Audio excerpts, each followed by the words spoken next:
The guy who is the defense minister, Shoigu, he's arguably one of the least competent people on the planet, but he's a friend of Putin, and so he's been able to milk the Defense Department for everything. Best guess is that he has taken a third of the budget himself for procurement, and his flunkies have taken another third, so very little gets to the military itself. So it's corruption. Huge corruption.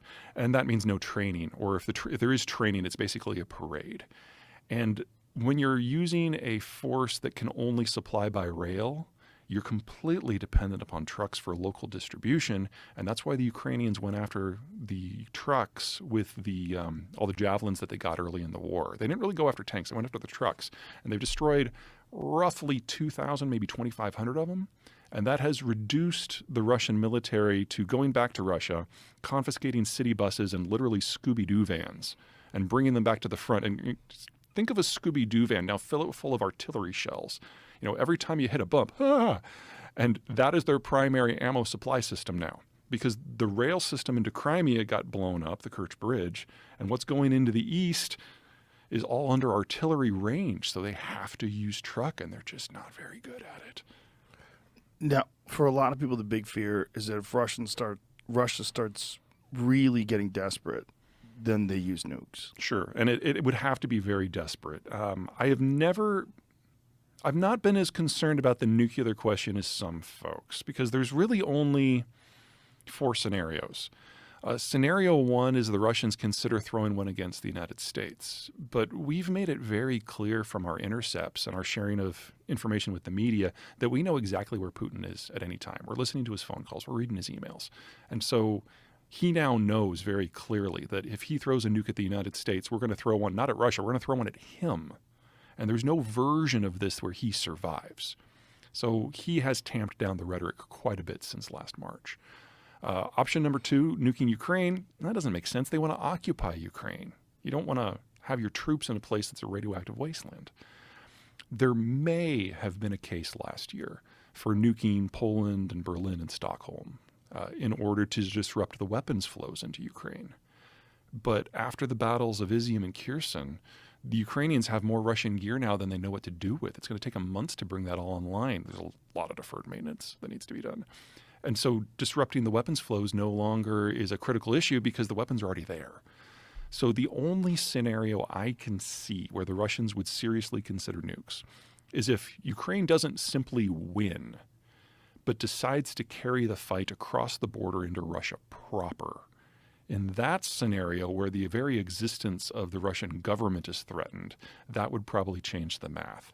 But I don't find that likely without a significant shift in mindset in Washington, because we're not just providing the Ukrainians with the weaponry and the ammo, we're providing them with the intelligence and most of the steps of the kill chain.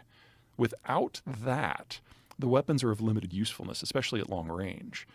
And the Ukrainians have no desire to rupture that relationship. So we're talking about a theoretical that is at a minimum 7 months away, probably further. This whole thing is such a terrifying conflict.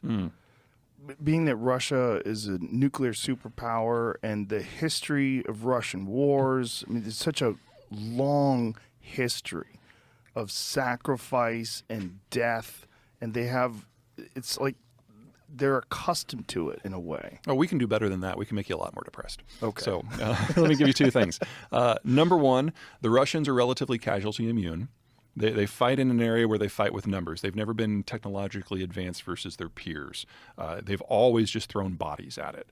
So there has never been a conflict in Russian history where they have backed out without first losing 500,000 men. We're at about 100,000 now. We have a long way to go before the Russian military breaks. So the Russians have lost roughly 100,000? That's the best guess at the How many Ukrainians have been lost? Probably about a third of that. But that is a third in terms of military forces. In terms of civilians, we really don't know.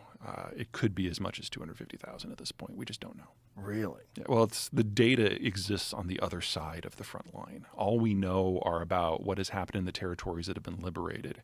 And if you think of things like Bucha and Izium, German radio intercepts told us as far back as May that there were at least 70 places behind Russian lines that had suffered massacres like Bucha. And when we've had additional liberation since then, it corroborates that general assessment. So, Well, so that's piece one that Okay. you can be a little depressed about. The piece two, the Russians see this as an existential fight for their survival. They feel if they don't get those blocking positions, they're doomed, and they're probably right. But we now know that the Russians are fighting so badly. They're doing much worse than the Iraqis did in 1992. That if, Really? Oh, yeah. If we had a direct fight now between NATO and Russia, it would be 1,001 casualties. And I don't know anyone at the Defense Department who's happy about that. Because if the Russians see this as an existential conflict, and they know they can't hold a match to NATO, then nukes are their only option. So the primary reason why everyone in the West has gotten shoulder to shoulder on this is they know that if Ukraine falls and Poland's next, there will be a direct fight, the Russians will lose, and then there will be a general nuclear exchange. So there's plenty of really solid reasons to root for the Ukrainians on this one. Jesus Christ. Now, when this whole thing broke out, what do you think the Russians expected Ukraine to just give up? Absolutely.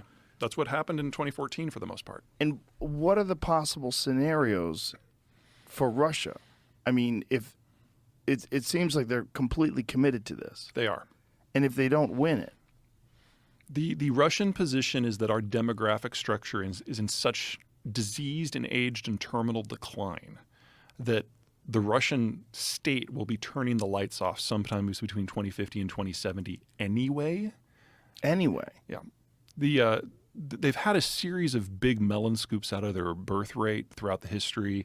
World War I, World War II, the collectivizations under Stalin, Brezhnev's mismanagement, Khrushchev's mismanagement, the post-Cold War collapse. And a lot of these stack on top of each other. And the biggest one stacked on top of the post-Cold War collapse. So there are more Russians in their 50s than their 40s than their 30s than their 20s than teens. And then they lie about the data of the teenagers on down. Which means that there aren't enough Russians that have been born in the last 30 years to carry the ethnicity forward much farther. And so they're thinking if they can forward position their military and plug those gaps now with their last generation of young people, then they can kind of die on their own terms 50 years from now. Have they really thought about this in that term? Yeah, this one way or another, this is the end of Russia. The question is whether it dies in the long term on their terms or in the shorter term when they're completely unmoored. Because if they fail to secure those borders, then they've got a 2,000-mile open border with countries they consider to be hostile, and they have no way of moving troops around in a way that would allow them to defend it.